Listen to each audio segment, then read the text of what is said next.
Today we have a very special guest, but all our guests are very special. Today we have a young lady who not only is very attractive, but very brainy too. So please welcome Emily Digweed. Thank you for having me. It's a pleasure. Thank you for having me on the beach. It's lovely. How do you like it? And I've got a summer dress on, I've got the cocktails, Yeah. ready to go. Yeah, that's right. Okay, so give us a quick resume as to what brings you here today, up to date, because I know you do a lot of studying and Yes. that kind of thing. You love studying, Yes, I do. so give us a bit of a rundown on that side of it. So I went to college between 16 and 18, didn't really know what I wanted to do. So I dropped out about the age of 18 and decided to do an apprenticeship.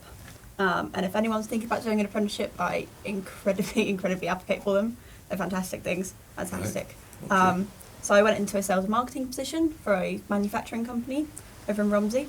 And then from there I did my MVQ in business administration, and then I did HNC, HND in business management, the high national diplomas, and then went on to do my degree with the CIM, the Chartered Institute of Marketing.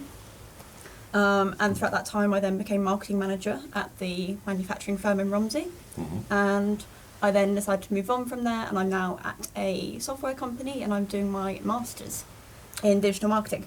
And so what do you do in your spare time? Mainly study. Mainly study. So yeah, I mean that's pretty incredible. Yeah, it's an awful lot. But take my hat off to you. So your advice to young people starting out, I think you said that it wouldn't be so much going the university or college route, more to the apprenticeship route, is that? Yeah, I think it really depends on what the person feels that they really want to do. I just knew that I couldn't. Where I think at college there's so much pressure on you to decide what you want to do between your 6 to 18 for the rest of your life. Yes. And that shouldn't be the case when actually exploring the options like apprenticeships, which I'm hoping they are explored a bit more now and pushed a bit more in colleges, because at my day you kind of just didn't even really hear about them. They were mainly for electrical engineering placements and the kind of manual labour side of it. Yeah. So I'm hoping now people are they're pushing more at school, which I have heard they are. Actually it depends what you want. If you don't know what you want to do, then maybe explore an apprenticeship route, because you can always, especially in business administration, which is where I started, I could have gone into sales, I could have gone into, as I did, I went into marketing, I could have gone into finance, actually having those skills available to use. I couldn't agree more about about being, I remember my dad saying to me when I was 13 years old, saying, "You mean you really don't know what you want to do? Yeah. You're 13 years old, you don't know what to do." And I remember thinking, no. So yeah, it's very difficult. I do feel for, more so even when I was young, I feel for children now, and not even children, the youth, if you like, because there is so much pressure on them, huge amount of pressure on them, and they sometimes they just don't know where to turn. No. And of course there's peer pressure too. So it's a very difficult one. Yeah, and especially when you have the fees of university as well. Yeah. It's actually going to do, I have friends that I have that went to university and then end up doing something completely different when they've got their $9,000 a year worth of debt. I think I do agree the apprenticeship's a good way to go. But I also think that the colleges and universities could do with a bit more input from the actual, from the businesses. Yes. Because they quite naturally get a bit dated and out of date, because you mentioned earlier that they're doing it for like 30, 40 years. But do they ever stick their head up and find out, look over the parapet and realise it's a bit different now? Yes. So they are obviously very clever people and so on, but they're maybe not up to date. So that's why I'm always having that conversation with colleges and universities. Yeah. So tell me about your current position then. You said to me earlier it's startup software, and I didn't understand whether it was you were a startup or whether the software was for startups. Can you tell us about it? Yeah, so I work for a company called Fortify, a great little company based down in Sedgensworth. We're a software-based company, so we sell CRM, email marketing, customer support and billing, but we do it as an all-inclusive platform, so it's best for small businesses who don't want to go to multiple providers and instead just want to pay one provider per month rather than 6 or 7. So that's why we're trying to break into it a little bit and kind of stops the data build up in different departments, which is what you find in a lot of large businesses. Okay, so if you did have time for pleasure, what would that be?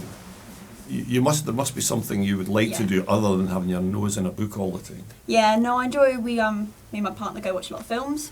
I like the cinema quite a lot, especially like Marvel. Marvel films. Got a Marvel film coming up soon. Right. And we also like to go. There's somebody behind there will be nodding his head just now. And we also like to go hiking. So we often go over to Wales. Oh, nice. And do a lot of the walks and trails around there. Right. We're doing the Cotswold this year. Right. So that's going to be really nice. So that's my spare time. Yeah, well, see, that's fabulous. You made out to me earlier that you didn't have any interest outside of study. So Emily, I know that you've got quite a lot of interest and they're all probably quite technical by the sound of it, which is fabulous. I believe you've started a podcast. I have, yes. So I've started the Business Warrior podcast. And what I'm doing is I'm going around to small business leaders and speaking with them and getting their stories and their insights, and basically just, we're having a lovely chat like we are now, but unfortunately not on a lovely beach. Unfortunately, normally I'll rent it to you. Yeah.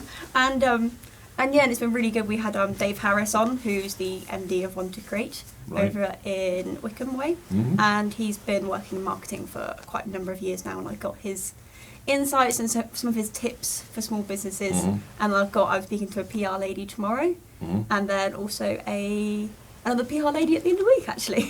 That's great. So it's been a lot of fun. Like you said, you enjoy these as much as the person who's actually doing the talking. I'll tune in. Yes, definitely. And so I believe you've also done some networking or created a networking group. Yes.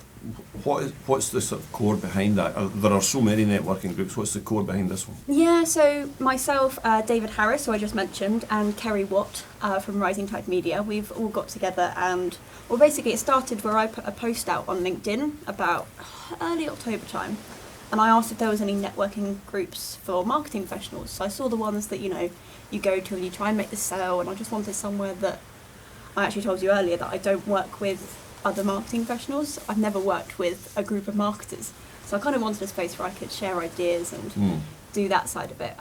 So we set up actually South Coast Marketing Professionals, which is a space that marketing professionals can come together, share ideas. It's not about selling to each other, it's really just communicating and more of a club.